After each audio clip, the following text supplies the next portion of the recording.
டிவியில் தெரியாது, அது பின்னாடி இருக்க கொடியை கொடியை வாங்குங்க, அதை யாராவது வாங்கிப்பாங்க. முன்னாடி இருக்க கொடியெல்லாம் இது வருமா? நான் செஞ்சு கொஞ்சம் அமைதியாக இருங்க, டைம் முடிஞ்சிடும், பேசணும். நம்முடைய சின்ன பேச இருக்காங்க, அமைதியாக இருங்க, அமைதியாக இருங்க. அந்த கொடியெல்லாம் கொஞ்சம் இது மறைக்காதீங்கப்பா, மறைக்காதீங்கப்பா, தயவு செஞ்சு கொஞ்சம் பொறுமைங்க. நம்முடைய அரியலூர் சட்டமன்ற தொகுதியினுடைய வெற்றி வேட்பாளர் மருத்துவக் கல்லூரி கொண்டு வந்த மருத்துவக் கல்லூரி நாயகன் முன்னாள் தலைமை அரசு கொறடா தாமரை எஸ் ராஜேந்திரன் அவர்கள் அந்த கொடி எடுப்பார். கொடியை அந்த போட்டோ எடுத்து தம்பி வீடியோவில் மறைக்குதுப்பா, எல்லாம் ஜனங்களை ஏற்பாடு பொறுப்பாளர் யாராவது கொஞ்சம் சரி பண்ணுங்க. அப்போ அந்த கொடியெல்லாம் கொஞ்சம் கீழே வைக்கப்படல, அதை தயவு செஞ்சு. இப்போ உங்களுடைய இரட்டை இலை சின்னத்துக்கு வாக்கு கேட்டு நம்முடைய அரசு கொறடா அவர்கள் இரட்டை இலை சின்னத்துக்கு வாக்கு கேட்டு பேசுவார். அன்பார்ந்த அரியலூர் வாக்காளர் பேரவை மக்களே, என்டிஏ கூட்டணியுடைய தலைவராக எடப்பாடியார் அவர்கள் அந்த கூட்டணியிலே மிக பெரிய கூட்டணியாக இணைந்திருக்கின்ற பாட்டாளி மக்கள் கட்சியினுடைய தலைவர் ஐயா அன்புமணி அவர்கள் இந்தியாவிலே மிகப்பெரிய புரட்சியை செய்தவர். 108 என்று சொன்னால் உலகத்திலே ஐயா அன்புமணி பெயரை மட்டும்தான் நினைவுக்கு வரும். அப்படிப்பட்ட அன்புமணி ஐயா அவர்கள் இங்கே நான் வேட்பாளராக என்னை இரட்டை இலை சின்னத்திலே ஆதரித்து என்டிஏ கூட்டணி வேட்பாளர் இரட்டை இலை சின்னத்திலே போட்டியிடுகின்ற என்னை ஆதரித்து ஜெயங்கொண்டத்திலே மாம்பழ சின்னத்திற்கும், செந்துறையிலே இரட்டை இலை சின்னத்திற்கும், அரியலூரிலே இரட்டை இலை சின்னத்திற்கும் ஐயா அவர்கள் காலையில் இருந்து எல்லா இடங்களுக்கும் சென்று பிரச்சாரத்தை செய்து வருகிறார்கள்.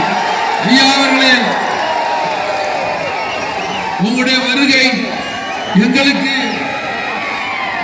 மிகப்பெரிய வரப்பிரசாதம் என்று கூறி ஐயா நேருங்காலம் கருதி ஐயா அவர்களை நான் பேச அழைக்கிறேன்.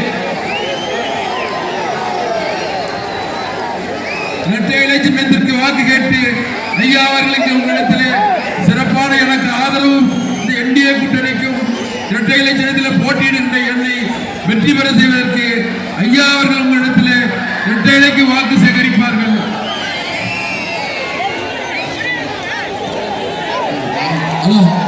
நீங்கள் எல்லாம் ஆவலோடு எதிர்பார்த்துக் கொண்டிருக்கின்ற நாளைய தமிழகம், நம்முடைய வருங்கால தமிழகம், மாண்புமிகு மருத்துவர் சின்னையா அவர்கள் இரட்டை இலைக்கு வாக்கு கேட்டு சிறப்புரை ஆற்றுவார்கள். நடைபெறுகின்ற சட்டமன்ற தேர்தலில் அனைத்து இந்திய அண்ணா திராவிட முன்னேற்ற கழகத்தின் தலைமையிலான வெற்றி கூட்டணி, தேசிய ஜனநாயக கூட்டணி சார்பிலே அரியலூர் சட்டமன்ற தொகுதிக்கு அனைத்து இந்திய அண்ணா திராவிட முன்னேற்ற கழகத்தின் வெற்றி வேட்பாளர், உங்களுக்கெல்லாம் நன்கு அறிமுகமானவர், இந்த தொகுதியில்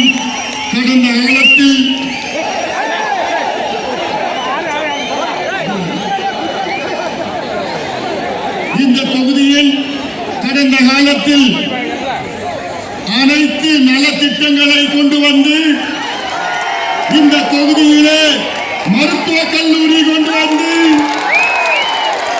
இந்த தொகுதியில் அனைத்து சாலைகளையும் மேம்படுத்தி இந்த பகுதியிலே 3 தடுப்பணைகளை கொண்டு வந்து இந்த தொகுதியின் முன்னேற்றத்திற்காக பாடுபட்ட நம்முடைய வெற்றி வேட்பாளர், இந்த மண்ணுக்கு சொந்தக்காரர், இதோ இரு கரங்களை கூப்பி எனக்கு ஒரு வாய்ப்பு தாருங்கள் என்று சொல்லுகின்ற நம்முடைய வெற்றி வேட்பாளர் தாமரை ராஜேந்திரன் அவர்களை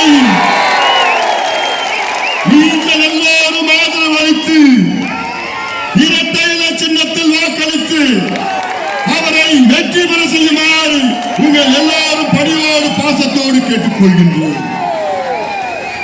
இங்கே தாமரை ராஜேந்திரன் அவர்கள் வெற்றி பெற்றால் அடுத்த மாதம் சென்னை செயின்ட் ஜார்ஜ் கோட்டையிலே எடப்பாடி பழனிசாமி அவர்கள் தமிழ்நாட்டின் முதலமைச்சர்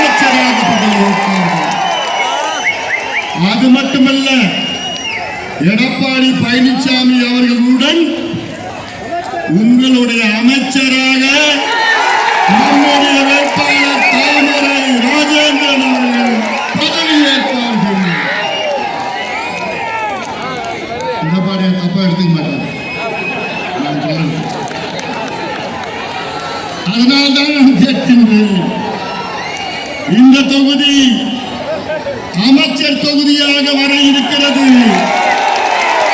அதற்கு இங்கே வருகை தந்திருக்கின்ற என் தம்பிகளே, என் தங்கைகளே, என் சகோதரிகளே, என் தாய்மார்களே, விவசாய பெருமக்கள், நெசவாள பெருமக்கள், வியாபார பெருமக்களே, என் உயிரிடு மேலான அன்பு பாட்டாளி சொந்தங்களே,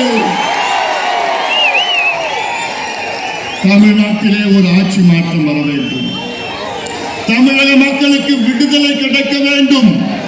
பெண்களுக்கு பாதுகாப்பு கிடைக்க வேண்டும். பெண் குழந்தைகளுக்கு பாதுகாப்பு வழங்க வேண்டும். விவசாயிகள் சுயமரியாதையுடன் மான மரியாதையுடன் வாழ வேண்டும். நெசவாளர்கள் மகிழ்ச்சியாக வாழ வேண்டும் என்றால் நம்முடைய தாமரை ராஜேந்திரன் இந்த தொகுதியில் வெற்றி பெற வேண்டும். நம் கூட்டணி தமிழ்நாட்டில் வெற்றி பெற வேண்டும். இது காலத்தின் கட்டாயம். முன்னாள் அதிமுகவுடைய சட்டமன்ற கொறடா இந்த தொகுதியிலே மருத்துவ கல்லூரி கொண்டு வந்து இந்த தொகுதியிலே எத்தனை விவசாய திட்டங்கள், பாசன திட்டங்கள், தடுப்பணைகள் எல்லாம் கொண்டு வந்த நம்முடைய வெற்றி வேட்பாளர் தாமரை ராஜேந்திரன் அவர்களை இரட்டை இலை சின்னத்திலே நீங்கள் குறைந்தது 50,000 வாக்குகள் வித்தியாசத்திலே இதோ என்னுடன் நின்று கொண்டிருக்கின்ற ஜெயங்கொண்டம் நம்முடைய வெற்றி வேட்பாளர்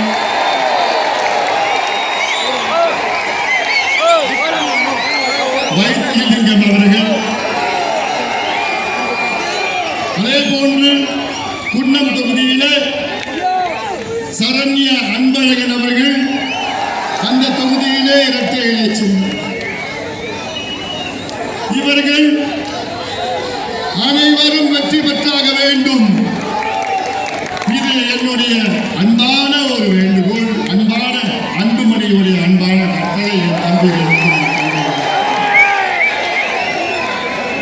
நம்முடைய மாவீரன் காடு வெட்டியார் அவர்கள்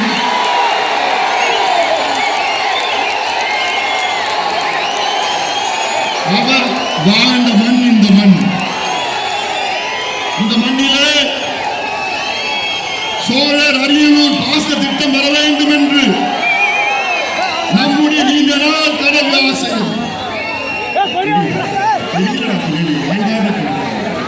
நேரமே இல்லடா,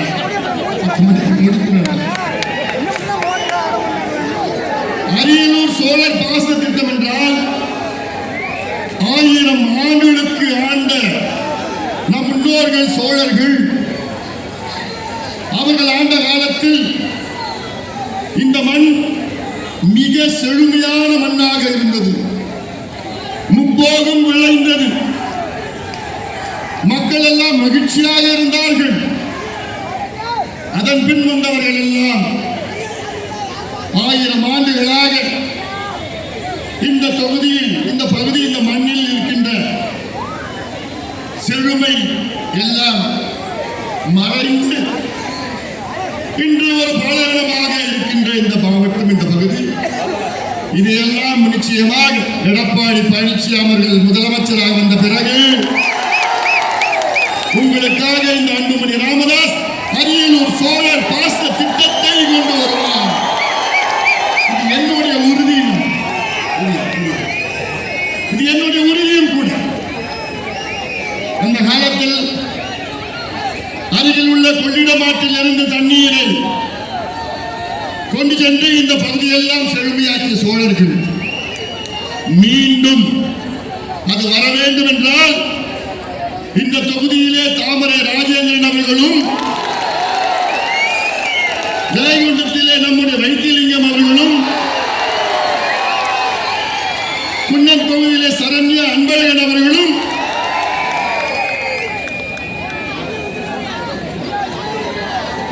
பெரம்பலூர் தொகுதியிலே தமிழ்ச்செல்வன் அவர்களும் வெற்றி பெற்றார்கள்.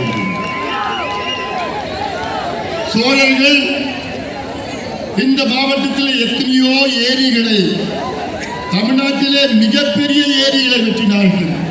நான் தமிழ்நாட்டில் உள்ள 38 மாவட்டத்துக்கு நான் போயிருக்கிறேன். அந்தந்த மாவட்டத்தில் ஏரிகளை நான் பார்த்திருக்கிறேன்.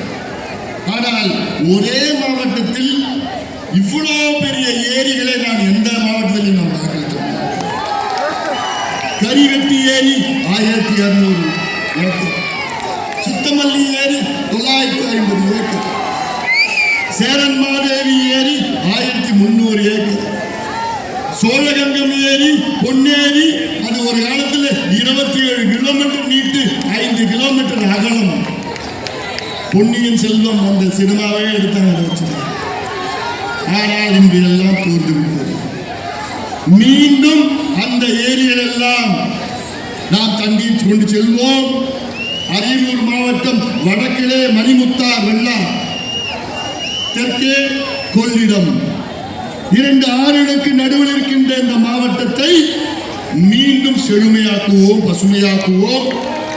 இந்த மாவட்டத்தில் உள்ள 1 லட்சம் இளைஞர்கள் வேலை இல்லாமல், வாழ்வாதாரம் இல்லாமல் கோயம்புத்தூர், ஈரோடு, பெங்களூர், கேரளா போன்ற ஊர்களுக்கு சென்று பிழைப்பை தேடி சென்றிருக்கின்றார்கள்.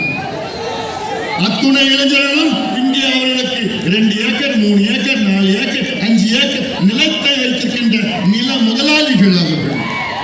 ஆனால் அங்கே சென்று கூலிகளாக வேலை செய்கின்ற அந்த வேதனை எனக்கு இருக்கிறது. கடந்த ஆட்சி காலத்திலே எடப்பாடி பழனிசாமி அவர்கள் இந்த சமூகத்திற்கு 10.5 விழுக்காடு இடஒதுக்கீட்டை வழங்கினார். ஆனால் இந்த துரோகி திமுக ஆட்சி, இந்த சமுதாயத்தின் துரோகி திமுக ஆட்சி, ஸ்டாலின் அவருடைய ஆட்சி இந்த 10.5 விழுக்காட்டை கெடுத்தார், துரோகம் செய்தார். கொடுத்தது எடப்பாடி பழனிசாமி அவர்கள், கெடுத்தது மு.க. ஸ்டாலின் அவர்கள். இதை நீங்கள் ஒருபொழுதும் மறக்கக்கூடாது, மன்னிக்க கூடாது. இது சமுதாயத்துக்கு செய்த மிகப்பெரிய துரோகமாக சமூக நீதி, வன்னிய சமுதாயம் போன்று அனைத்து சமுதாயங்களும் மக்கள் தொகைக்கு ஏற்ப, சமூக பிந்தன்மை நிலைக்கு ஏற்ப அனைவருக்கும் இடஒதுக்கீடு, உள்ஒதுக்கீடு, தனி ஒதுக்கீடு, நலத்திட்டங்கள், அரசு திட்டங்கள், கடன், படிப்புக்கு கடன், வேலைக்கு கடன், தொழிலுக்கு கடன், இதெல்லாம் உறுதியாக எடப்பாடி பழனிசாமி அவருடைய ஆட்சியிலே நடக்கும். இந்த துரோகி திமுக ஆட்சி அகற்றுங்கள். இந்த பகுதியில் சுண்ணாம்புக்கள் அதிக அளவில் இருக்கிறது. இதை எடுத்து சென்று வேகமாக வாகனத்தில் எடுத்து செல்லுகிற பொழுது எத்தனையோ விபத்துக்கள். இதெல்லாம் மாற்றத்தை கொண்டு வருவார் தாமரை ராஜேந்திரன் அவர்கள். இந்த பிரச்சனைகளுக்கெல்லாம் அவர் தீர்வை கொண்டு வருவார், ஒரு மாற்றத்தை கொண்டு வருவார். அதற்கு நீங்கள் எல்லோரும் இரட்டை இலையில் வாக்களித்து அவரை வெற்றி பெற செய்யுங்கள். இங்கே வருகை தந்திருக்கின்ற பெண்களே, தாய்மார்களே, சகோதரிகளே, இங்கே வந்திருக்கின்ற பெண்கள் மட்டுமல்ல, தமிழ்நாட்டில் உள்ள அனைத்து பெண்களுக்கும் தாய்மார்களுக்கும் இந்த அன்புமணி ராமதாஸின் அன்பான ஒரு வேண்டுகோள். இந்த 5 ஆண்டு காலம் ஆட்சி நரக ஆட்சி, பெண்களுக்கு எதிரான ஒரு ஆட்சி. தமிழ்நாட்டை இதுவரை 12 முதலமைச்சர்கள் தமிழ்நாட்டை ஆண்டார்கள். அண்ணா அவர்களிலிருந்து எம்ஜிஆர் அவர்கள் காலத்திலே, ஜெயலலிதா அம்மையார் காலத்திலே, எடப்பாடி பழனிசாமி அவர்கள் காலத்திலே ஒரு குழந்தை கூட பாலியல் வன்கொடுமை செய்து கொலை செய்யப்படவில்லை. ஆனால் இந்த மோசடி 420 திமுக ஆட்சி காலத்திலே அன்றாடம் உங்கள் குழந்தைகள், உங்கள் பெண் பிள்ளைகள், பெண்கள் பாலியல் வன்கொடுமை, பாலியல் பலாத்காரம் செய்து கொடூரமான முறையிலே கொலை செய்கின்ற இந்த திமுக ஆட்சியை விரட்ட ஏமா கடந்த மாதம் கிருஷ்ணகிரி மாவட்டத்தில் ஒரு 2.5 வயசு குழந்தை காணோம். அவங்க அப்பா அம்மா ஒரு நாள் முழுவதும் தேடுறாங்க, அழுகுறாங்க. காவல்துறையில் புகார் கொடுத்தாங்க, என் குழந்தைய காணல. அடுத்த நாள் அந்த குழந்தைய காவல்துறையில் பிணமாக கண்டுபிடிக்கிறாங்க. பேசிட்டு கேளுங்க, முக்கியமாக பேசிட்டு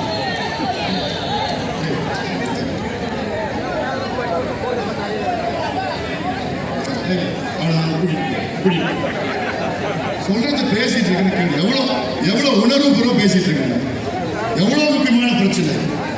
தமிழ்நாட்டினுடைய மான பிரச்சனை, தமிழ்நாட்டுடைய பெண்களுடைய பிரச்சனை இது. அதனால 2.5 வயசு குழந்தைய காணோம். அந்த 2.5 வயசு குழந்தைய ஒரு நாள் முழுவதும் அப்பா அம்மா தேடுறாங்க. அடுத்த நாள் அந்த குழந்தைய பிணமா கண்டுபிடிக்கிறாங்க. அதுல காவல்துறை விசாரணை பண்ணி பார்த்தா அந்த குழந்தைய ஒரு மனித மிருகம் ஒரு கொடூர கெடுத்து செஞ்சிருக்கிறான். அவன் யாருன்னு கண்டுபிடிச்சாங்க. அவனை பார்த்தா கிருஷ்ணகிரி மாவட்டத்தினுடைய திமுக மாவட்ட இளைஞர் சங்க நிர்வாகி. கடந்த மாதம் மதுராந்தகத்தில் ஒரு 14 வயசு குழந்தைய காணும். அவங்க அப்பா அம்மா கதறாங்க, எங்கடா குழந்தை? அந்த குழந்தைய 2 மிருகம், மனித மிருகம் போதையில கெடுத்துட்டு ஓடி போயிட்டான். போன மாசம் தூத்துக்குடி மாவட்டத்தில் விளாத்தி குளத்தில் 12வது படிச்ச ஒரு பெண் பரீட்சை எழுதிட்டு வீட்டுக்கு வந்து சாயங்காலம் வீட்டுக்கு பின்னாடி ஒதுங்க போச்சு. ஒரு நாள் தான் கதறாங்க அப்பா அம்மா, எங்கடா என் குழந்தை, எங்கடா என் பெண்? அடுத்த நாள் பக்கத்து காட்டில் பிணமா கிடந்தது. மனித மிருகம் அந்த பெண்ணை கெடுத்து கழுத்து அறுத்துட்டான். 4 மாதத்துக்கு முன்பு கும்மிடிப்பூண்டி பகுதியில் ஆலப்பாக்கம் கிராமம் 8 வயசு குழந்தை பள்ளிக்கூடம் போயிட்டு சந்தோஷமா வீட்டுக்கு போது காணும். 3 மணி நேரம் தேடுறாங்க அவங்க அப்பா அம்மா, கண்டுபிடிக்க முடியல. 3 மணி நேரம் கழிச்சு அங்க இருக்கிற புதர்ல இருந்து அந்த குழந்தை வருது, அழுதுட்டு வருது. பார்த்தா மூஞ்சிலெல்லாம் ரத்த காயம், மார்பிள ரத்த காயம். ஒரு மனித மிருகம் கொடூர அந்த பிஞ்சு 8 வயது குழந்தைய கெடுத்து ஓடிப்பாங்க. இது அன்றாடம் தமிழ்நாட்டில் நடக்கிறது. ஒரு மருத்துவனாக, ஒரு முன்னாள் சுகாதார அமைச்சராக, எல்லாத்துக்கும் மேல் 3 மகள்களுக்கு தந்தையாக நான் கேட்கின்றேன், உங்கள் பிள்ளைகள், உங்கள் பெண் பிள்ளைகளுக்கு பாதுகாப்பு வழங்க வேண்டும் என்றால் இந்த கொடுங்கோல் மோசடி பெண்களுக்கு எதிரான திமுக ஆட்சியை விரட்டியது. ஒரு நாளைக்கு 35 பெண்களுக்கு, குழந்தைகளுக்கு எதிரான குற்றங்கள் நடக்குது. ஒரு நாளைக்கு 25 பெண்களுக்கு எதிரான குற்றங்கள் நடக்கிறது. இதையெல்லாம் நீங்கள் சிந்தித்து பாருங்கள். உறுதியாக ஒரு ஆட்சி மாற்றம் வர வேண்டும். அதில் எடப்பாடி பழனிசாமி அவர்கள் முதலமைச்சராக வந்தால்தான் பெண்களுக்கு பாதுகாப்பு வழங்கும், விவசாயிகளுக்கு நல்ல திட்டங்கள் கிடைக்கும். விவசாயிகள் ஒரு குவிண்டால் நெல்லுக்கு 3500 ரூபாய் கிடைக்கும். ஒரு டன் கரும்புக்கு 5000 ரூபாய் கிடைக்கும். அதை அந்த மாற்றம் வந்தாக வேண்டும். அதற்கு இந்த திமுக ஸ்டாலின் ஆட்சி அகற்றப்பட வேண்டும். அதற்கு நீங்கள் எல்லோரும் உறுதுணையாக இருந்து நம்முடைய தாமரை ராஜேந்திரன் அவர்கள் வச்சிருக்கிறார். இன்னொன்று நான் சொல்வது, இந்த திமுக இப்போ ஸ்டாலின் அவர்கள் இப்போ என்ன கேட்கிறாருன்னா, தேர்தல் பிரச்சாரத்துக்கு ஸ்டாலின் அவர்கள் இன்னைக்கு தேர்தல் பிரச்சாரம் பண்றாங்க. அவர் தொடக்கத்தில் அவர் 5 ஆண்டு காலம் தமிழ்நாட்டுக்கு செய்த திட்டங்களை பற்றி பேசினார், எடுபடல. ஏன்னா எந்த திட்டமும் நிறைவேறல. அதன் பிறகு பிஜேபி பற்றி பேசுறார்.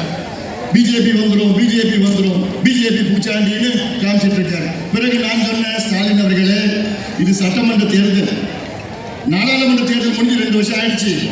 இன்னும் நீங்க நாடாளுமன்ற தேர்தலே இருக்கிறீங்க, மறந்துட்டீங்க போல இருக்குது. நாடாளுமன்றத்தில் உங்களுக்கும் மோடிக்கும் போட்டி, இந்த சட்டமன்ற தேர்தல் உங்களுக்கும் எடப்பாடி பழனிசாமிக்கும் போட்டி. இப்ப வாங்க, இந்த காலத்துக்கு வாங்கன்னு சொன்ன உடனே அதை பேச நிறுத்திட்டார். அதன் பிறகு வேற எதை பேசன்னு தெரியல. அவரும் அவர் பிள்ளையும் சேர்ந்து எடப்பாடி பழனிசாமி அவர்கள் தனிநபர் விமர்சனம். கொச்சையா பேசுறது, அசிங்கமா பேசுறது. எங்களுக்கும் பேச தெரியும். நாங்க பேசணும், நீங்க தாங்க மாட்டீங்க. ஆனால் நாங்க பேசணும். இப்ப பேசுறாரு ஸ்டாலின் அவர்கள். இப்ப எதுவும் பேசல. என்ன இப்ப பேசுறாங்கன்னா, நாங்கள் ஆட்சிக்கு வந்தால் 8000 ரூபாய் கூப்பன் கொடுப்போம். ஏமா இந்த கூப்பன் என்னன்னு தெரியுமாமா? அதாவது ஒரு முதலமைச்சர் 5 ஆண்டு காலம் அவர் சாதனை பத்தி பேசல, 5 ஆண்டு காலம் அவர் செஞ்ச ஆட்சியை பத்தி பேசல, 5 ஆண்டு காலம் விவசாயிக்கு ஏதாவது நீர்ப்பாசன திட்டம் நலத்திட்டங்களை பத்தி பேசல, 5 ஆண்டு காலம் கல்வியை பத்தி பேசல, 5 ஆண்டு காலம் சுகாதாரத்தை பத்தி பேசல, 5 ஆண்டு காலம் வேலை வாய்ப்பு வழங்குறதை பத்தி பேசல, 5 ஆண்டு காலம் தொழிற்சாலைகளை கொண்டு வந்ததை பத்தி பேசல, 5 ஆண்டு காலம் தடுப்பணைகளை பத்தி பேசுறது கேட்கல. ஏன்னா எதுவுமே செய்யல. ஆனால் அவர் இப்ப பேசுறது, நாங்கள் ஆட்சிக்கு வந்தா 8000 ரூபாய் கூப்பன் கொடுப்போம். அந்த கூப்பன் என்ன தெரியுமாமா? அது வெறும் பேப்பர், காகிதம். அந்த கூப்பன் நீங்க வாங்கணும்னா திமுக கட்சிக்காரர்கிட்ட 3000 ரூபாய் லஞ்சம் கொடுக்கணும். சும்மா கொடுக்க மாட்டாங்க. அந்த கூப்பனை திமுக குடும்பத்துக்கு தான் கொடுப்பான், உங்களுக்கு வராது. ஆனால் எடப்பாடி பழனிசாமி அவர் சொல்றாரு, நான் முதலமைச்சர் ஆன பிறகு உங்களுக்கு 10,000 ரூபாய் நேரடியா உங்க வங்கி கணக்கில் திமுகவில் 8000 ரூபாய் பேப்பர் கூப்பன், அதிமுக ஆட்சியில் 10,000 ரூபாய் பணம் உங்க வங்கி கணக்கில்.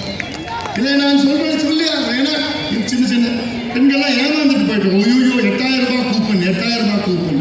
அது வெறும் காகிதம், வெறும் பணம், அவ்வளவுதான், அவ்வளவுதான். அதனால இதெல்லாம் சிந்தித்து பாருங்க. இன்னொன்று நான் சொல்றேன், இன்னைக்கு உறுதியாக எடப்பாடி பழனிசாமி அவர்கள் முதலமைச்சராக வராரு. நம்ம வெற்றி பெறலாம், அதை மாற்றி கருத்து கிடையாது. நான் சொல்றது, தப்பி தவறி திமுக ஆட்சிக்கு வந்தால் வரப்போறது கிடையாது. தப்பி தவறி வந்தால் முதலமைச்சராக யார் வருவாங்க உங்களுக்கு தெரியல? யாரு? உதயநிதி ஸ்டாலின். அதை மட்டும் நீங்க மனசுல வச்சுங்க. இதை விட ஒரு கேவல தமிழ்நாடு எது இருக்கு? அதனால இதெல்லாம் நான் உங்ககிட்ட முன்கூட்டியே எச்சரிக்கையா நான் சொல்றேன். இதெல்லாம் எச்சரிக்கையா நான் சொல்றேன். அதெல்லாம் வரக்கூடாது. அதனால ஒரு விவசாயி முதலமைச்சராக வரணும். அதுதான் தமிழ்நாட்டினுடைய விடுதலை. உங்களுக்கு விடுதலைனா அது நிச்சயமாக ஒரு விவசாயி எடப்பாடி பழனிசாமி அவர்கள் நமக்கு இங்கே வர வேண்டும், தமிழ்நாட்டு முதலமைச்சராக வர வேண்டும். அதற்கு நம்முடைய தாமரை ராஜேந்திரன் அவர்கள் இந்த அரியலூர் தொகுதியில் மிகப்பெரிய வெற்றி பெற்று இந்த தொகுதி விஐபி தொகுதி அமைச்சர் தொகுதியாக வரும், நிச்சயமாக வரும். இந்த மாவட்டம் வளம் பெற வேண்டும், வளர்ச்சி பெற வேண்டும். இந்த திட்டங்கள், நீர்ப்பாச திட்டங்கள் எல்லாம் நிறைவேற வேண்டும். விவசாயிகள் எல்லாம் மகிழ்ச்சியாக இருக்க வேண்டும், நெசவாளர் எல்லாம் மகிழ்ச்சியாக இருக்க வேண்டும். அமைதியாக பெண்களுக்கு பாதுகாப்பு வழங்க வேண்டும். இந்த சமுதாயத்துக்கெல்லாம் இடஒதுக்கீடு, உள்ஒதுக்கீடு, தனி ஒதுக்கீடு எல்லாம் சமூக நீதியை நிலைநாட்ட வேண்டும். இந்த பிள்ளைகள் எல்லாம் நல்ல கல்வி கிடைக்க வேண்டும், நல்ல விவசாயம் எல்லாம் மகிழ்ச்சியாக இருக்க வேண்டும், நல்ல தரமான சுகாதாரம் அனைவருக்கும் கிடைக்க வேண்டும் என்று இதற்கு நீங்கள் எல்லோரும் தாமரை ராஜேந்திரன் அவர்கள் வெற்றி பெற்றாக வேண்டும். அதற்கு நீங்கள் எல்லோரும் சேர்ந்து அரியலூர் சட்டமன்ற தொகுதியில் தாமரை ராஜேந்திரன் அவர்களை இரட்டை இலை சின்னத்தில் வாக்களித்து அவரை வெற்றி பெற செய்வார். உங்கள் பணியோடு, பாசத்தோடு, எல்லாவற்றுக்கும் மேல் உரிமையோடு கேட்டுக்கொண்டு நன்றியோடு